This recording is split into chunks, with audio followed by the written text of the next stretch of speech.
नायलॉनचा शाबू आपण तयार करतो, परंतु तो कधी-कधी ना दाताला तरी चिटकतो, नाहीतर दाताला खाली कडक लागतो खाताना. आज आपण अशा पद्धतीने नायलॉन शाबू तयार करणार आहे, की तो खाल्ल्यानंतर अगदी तोंडामध्ये विरघळून जातो. नमस्कार, मी सपना. सपनास इंडियन फूड्स कुकिंग रेसिपीमध्ये मी तुम्हा सर्वांचे स्वागत करते. आज आपण ना नायलॉनचा चिवडा बनवणार आहे.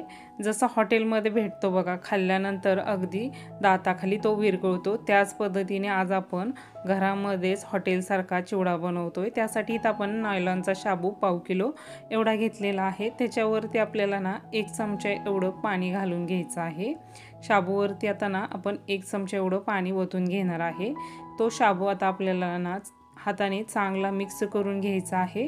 म्हणजे शाबूला ना प्रत्येक शाबूला अगदी पाणी लागलं पाहिजे, त्यासाठी मी दोन्ही हाताने शाबू चांगला मिक्स करून त्याच्यावरती एक ताट झाकून ना आपण 5 मिनिट ना शाबू असाच ठेवणार आहे. 5 मिनिटानंतर बघा इथं आपण ताट उघडलेलं आहे आणि नायलॉनचा शाबू असा एकमेकाला असा चिटकून बसतो, कारण तो ओलसर होतो ना, त्यामुळे तो एकमेकाला चिटकून बसतो. आणि आता तळल्यावरती बघा तो आतपर्यंत छान असा तळला जातो.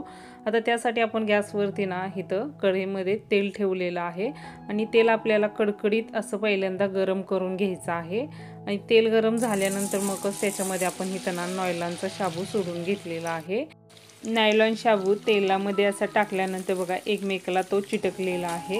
आता तो आपण थोडासा झाऱ्याने ना असा फिरवून घ्यायचा, म्हणजे लगेच तो तेलामध्ये वेगळा होतो आणि छान असा तळला जातो. त्यासाठी आपल्याला गॅसची फ्लेम ही मिडियमच ठेवायची आहे शाबू घातल्यानंतर. आता त्याच्यावरती आपण एक असं झाकण धरणार आहे. असं आपल्याला झाकण धरायचं आहे. तळताना ना शाबू असं ना झाकण धरायचं, म्हणजे तेल ना असं तोंडावरती उडतही नाही आणि आपल्याला भाजण्याची पण भीती वाटत नाही. त्यामुळे नेहमी शाबू तळताना असं झाकण धरूनच तळून घ्यायचा. छान असा शाबूही तळला जातो. इथं बघू शकता अगदी बघा फुलून आलेला आहे शाबू, असं छान असा फुलून येतो. आणि जेव्हा तो तळला जातो ना, तेव्हा तेलामध्ये जी चरचर आवाज असतो ना शाबूचा, तो पूर्ण असा कमी होतो. आता बघा छान असा आपला शाबू तळलेला आहे. आता आपण काढून घेऊया. झाऱ्याने ना आता आपण शाबू काढून घेणार आहे. तुम्ही बघू शकता मस्त अगदी आतपर्यंत तो तळला गेलेला आहे. असाच आपण सगळा शाबू काढून घेणार आहे. आणि हा शाबू ना खाल्ल्यानंतर दाताला चिटकत नाही. तुम्ही एकदा अशा पद्धतीने ना नायलॉनचा शाबू करून बघा. आता आपण दुसऱ्यांदा पण ना तेलामध्ये इथं शाबू घालून घेतलेला आहे. शाबू घातल्यानंतर बघा तो एकमेकाला असा चिटकलेला आहे. झाऱ्यानंतर असा वरती फिरवला की नंतर तो वेगवेगळा होतो आणि आपल्याला गॅसची फ्लेम ही मिडियमच ठेवून तळून घ्यायचा आहे. आणि त्याच्यावरती असं बघा झाकण आपण धरलेलं आहे. झाकण धरून आपण शाबू छान असा तळून घेणार आहे 2 ते 3 मिनिट. 3 मिनिटानंतर इथं बघा शाबू किती छान असा फुललेला आहे. आता आपण ना शाबू काढून घेऊया. झाऱ्याने आता आपण सर्व शाबू ना काढून घेणार आहे. आणि शाबू पण बघा असा किती छान असा दुपटीने फुललेला आहे, मस्त फुलला जातो. त्यासाठी आपण शाबूमध्ये ना पहिल्यांदा 1 चमचा एवढं पाणी घालून तो 5 मिनिट एवढा चांगला भिजवून घ्यायचा आहे. आता इथं बघा मी ताटामध्ये पहिला ठेवला होता शाबू, आता आपण घमेलामध्ये ओतून घेतलेला आहे. असा घमेलामध्ये ओतून घ्यायचा आणि मस्त आपला शाबू तयार झालेला आहे. आणि गरम गरमच असताना ना त्याच्यावरती आपल्याला बारीक करून ना 1 चमचा एवढी साखर घालून घ्यायची आहे. शाबू तळल्यानंतर गरम गरमच असतो ना, तेव्हाच आपल्याला अशी साखर बारीक करून टाकून घ्यायची आहे.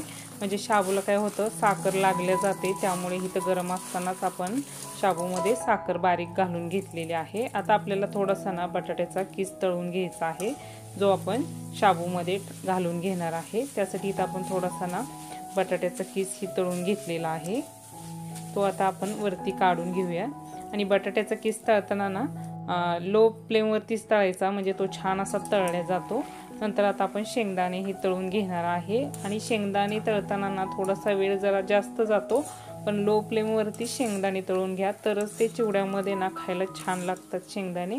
नाहीतर आपण फुल फ्लेमवरती जर शेंगदाणा तळून घेतला ना, तर शेंगदाणा खायला जरा कडसर लागतो आणि तो चिवडा आपल्याला खाऊ नाही वाटत. त्यामुळे आपण लो फ्लेमवरतीच इथं बघा छान असा ना 2 ते 3 मिनिट एवढा शेंगदाणा तळून घेतलेला आहे. तळलेला शेंगदाणा आता आपण ना चिवड्यामध्ये घालून घेणार आहे.